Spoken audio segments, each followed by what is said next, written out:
ఈ దేశంలో ఎవరైనా, ఈ రాష్ట్రంలో ఎవరైనా పవన్ కళ్యాణ్ ఫోటో ఒక ముఖ్యమంత్రి ఒక ఎస్పీ ఆఫీస్లో, ఒక కలెక్టర్ ఆఫీస్లో ఆ పైన పెట్టుకుంటారు అని కలగన్నారా ఎవరైనా?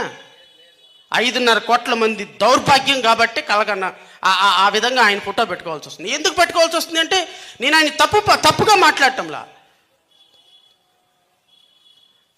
ఈరోజు ఈ పదవిలోకి రావటానికి ఆయన చేసినటువంటి విన్యాసాలు అన్నీ ఇన్నిగా.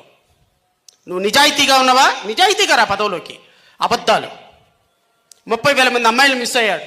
ఇదే ఏలూరులో చెప్పినారు ఆయన. ముగ్గురు కూడా తీసుకురాలా ఉప ముఖ్యమంత్రి అయిన తర్వాత. అబద్ధాలు. సుగాలి ప్రీతి, మొబల్ నగేష్ కొన్ని 10 మంది శవాల మీద ప్రమాణాలు చేసి వాళ్ళ బిడ్డల్ని దగ్గరకు అద్దుకొని అన్నీ కూడా హంగు ఆర్భాటాలు చేసి ఒక సినిమా స్టంట్లు చేసి ఈ 16 నెలల కాలంలో నేను గౌరవ ఉప ముఖ్యమంత్రి గారిని అడుగుతున్నా, ఒక్క విషయం ఎలక్షన్స్కి ముందు మీరు చెప్పినటువంటి ఒక్క విషయాన్ని ఇదిగో నేను ఇది చేశాను అని చూపించమనండి, నేను ఇంకొకసారి ఆయన గురించి మాట్లాడను. అబద్ధాలు, అన్యాయం, అక్రమాలు.